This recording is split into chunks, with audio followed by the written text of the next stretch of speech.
Olá, amigos.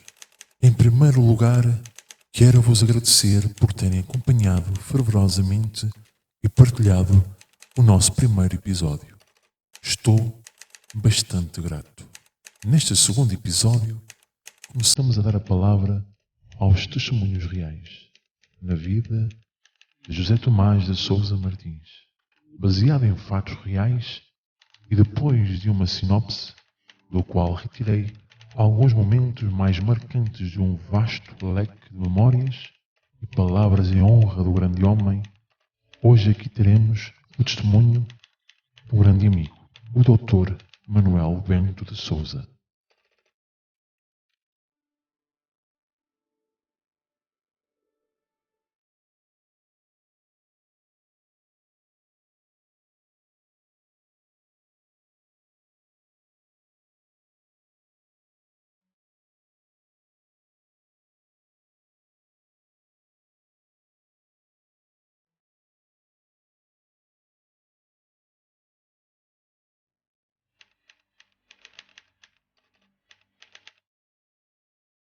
O seu valor moral era e foi sempre igual ao seu valor intelectual. E logo nos seus princípios o mostrou, na maneira por que levou a cabo os primeiros estudos, entrando pobre na vida, tão pobre que nem os meios de subsistência tinha certos. Necessário que lhe foi aceitar a proteção de um parente, que amigavelmente lhe ofereceu. Mas como repugnasse ao seu caráter, já então esboçado como mais tarde se nos havia de impor, que parecesse aproveitar-se da esmola quem podia recorrer ao salário. Só aceitou a proteção a troco do seu trabalho, no estabelecimento de que esse parente era possuidor, e foi seguir os estudos farmacêuticos para depois se dar ao curso de medicina, por o qual elevou seu gosto pelas ciências naturais. Assim foram os seus princípios, e uma contínua labutação. De manhã frequentava a escola médica, de dia praticava a farmácia e de noite estudava. Corridos os anos precisos, tirava o seu diploma de médico cirurgião, depois de um curso cheio de prémios e distinções. Quantas vezes torramos os dois saudosos turras, que não podem mais repetir-se. Ele, impelido pela sua viva fé, eu pelo desconsolo de quanto sentia falhar-me a medicina da minha educação primeira. Ir, em alguns casos, encontrar, nas últimas novidades, puros neogolismos e nada mais.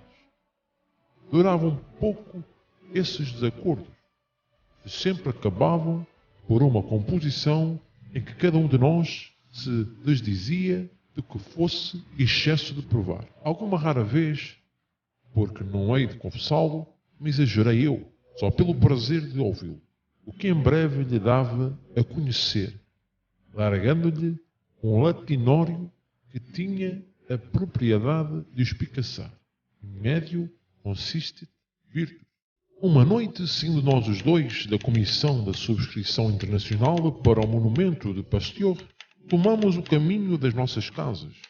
Algumas palavras sobre raiva, pouco antes travadas entre Paulo Nogueira e Câmara Pestana, serviram de motivo à nossa conversação, em que, incidentemente, veio a meter-se a continuidade do progresso, do qual se dizia partidário. Atacava eu recorrendo aos factos de tantas civilizações distintas e desligadas. E falava do caso de nós, os portugueses, que tanto temos andado para trás. Quando ele, parando de súbito, a pouca distância da sua porta, me disse: eis aí o que mais prova que a lei do progresso é verdadeira. Como assim? Perguntei eu. Como assim? Parece impossível que você não saiba o próprio das leis. É não se cumprirem. A esta saída, não tive mais remédio que lançar a mão da armada terrível e retorquir-lhe: sim, o que é mesmo que dizer, em médio consistit virtus, e separamo-nos.